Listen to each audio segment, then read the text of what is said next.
Hey, Kentucky, welcome back. Time to talk some more topics now. First up, Georgetown's Toyota plant remains scheduled to have their employees return to work on May 4th, but under much different conditions than before. The automaker says during the weeks of May 4th and the 11th, the majority of operations will be on a 32-hour schedule. Employees will wear face masks and must pass health screenings, along with other safety measures. Keith, I think this is a good idea. They got to get back to work there. I'm excited about this because it does start to give us a little sense of normalcy, even though they're going to do things a little differently.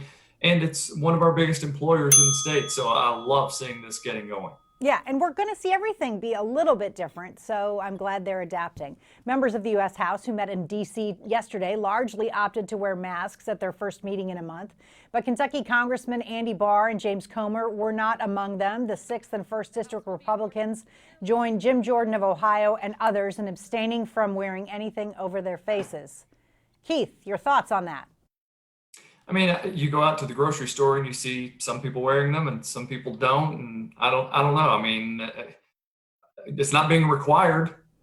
Now, I personally feel like if everyone else did, just do it. I mean, I feel like you're thumbing their nose at the coronavirus by doing that. But that's just me. An unusual hit and run was caught on camera in Scott County this week.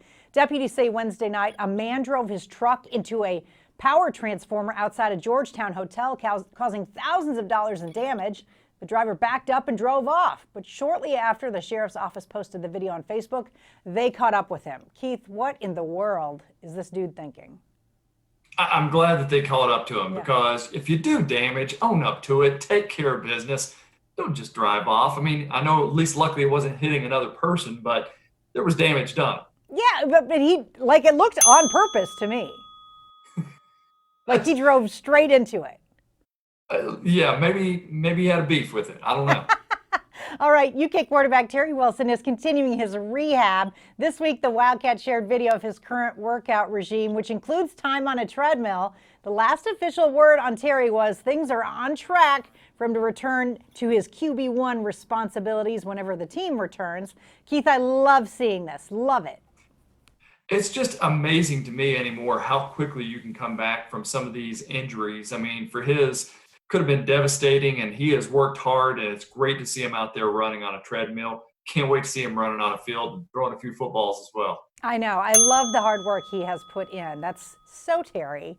All right, staying with football, the NCAA has approved a few different changes, including one you might call the Lynn Bowden rule.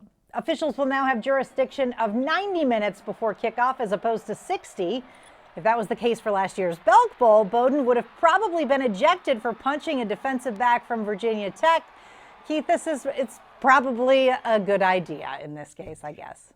Yeah, it probably is. And thankfully, it is not called the Lynn Bowden rule. It's just something that we're calling it because we know about it. Because had it actually happened and they'd had this jurisdiction, I think that's probably what the rule would have been called. Oh, yeah, absolutely. Because him not being in that game, things are totally different.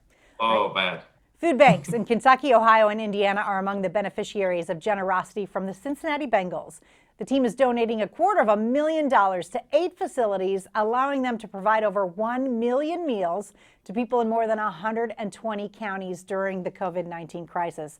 Keith, that's awesome. Plus, they didn't screw up their first pick in the draft either. So it was a good day for the Bengals. That's exactly what I was going to say. They got things right in the draft. But yeah, good to see them doing what they can. We need some of these bigger organizations taking the lead and helping out people in this time. I think Joe Burrow is going to be awesome. All right, one local leader is making a unique offer to anyone who can help out during this pandemic. On Tuesday, Moorhead Mayor Laura White Brown said she will dye her hair green if the Rowan County COVID Response Fund could raise $10,000 over 10 days. Keith, this is great. Where do we contribute to this? I know. Yeah, I think this is wonderful. And I don't know if you've seen her picture on Twitter, if we showed it right there, but she looks like she just graduated from Moorhead. I don't know. She might be up for just doing the green if she gets close. Well, yeah, it'll cover the grays. Not that she needs it. All right, tonight's wrap up is next as Hey Kentucky continues.